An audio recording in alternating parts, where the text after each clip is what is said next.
Chapter 3 Mr. Melvin and Kruppy the Kid.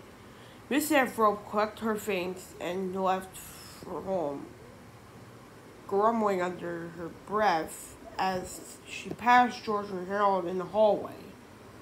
The two boys couldn't hear Melvin's angry shouts coming from down the hall, so they went to the office to investigate. While they were getting Melvin off the hook, Mr. Crump ran into the office, sweaty and out of breath.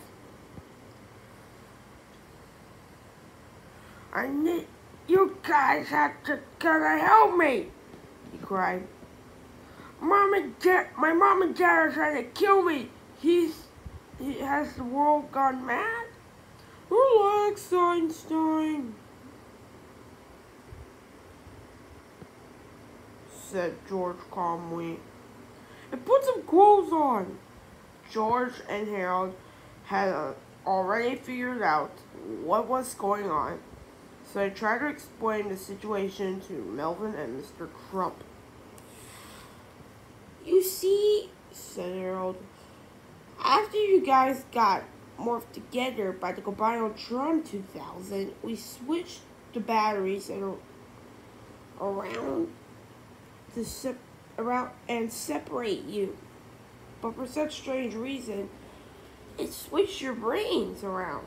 Now Mr. Crump's brain inside of Melvin's body, and Melvin's brain is inside of Mr. Crump's body. There's a bunch of bunk!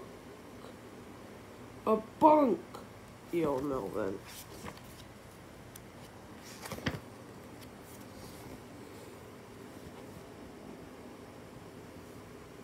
"Take a walk and see for yourselves," said George.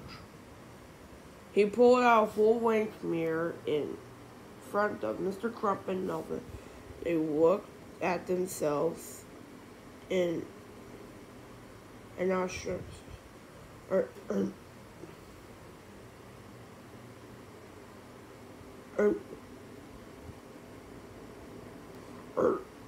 a kid again," said the guy who looked like Melvin but had Mr. Crump's brain.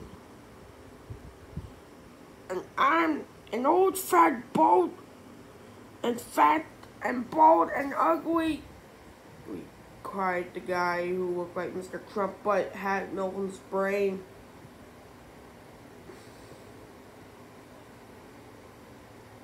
"And I have big bad breath and creepy noses." "Hurt!" yelled the guy who looks like Melvin had Mr. Crump's brain. At this point, you might say to yourself, "Dang, this book is getting confused." No, don't worry.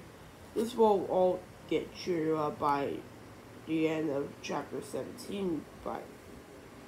But for now, let's rename the two characters who have the right brains in the wrong bodies. Shall we? Let's call this guy who looks like Mr. Crump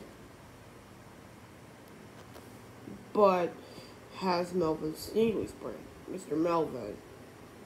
And we'll call the kid who looks like Melvin Sneedley but has Mr. Crump's brain, Kruppy the Kid. But refer to the handy X-ray chart below in case you get mixed up.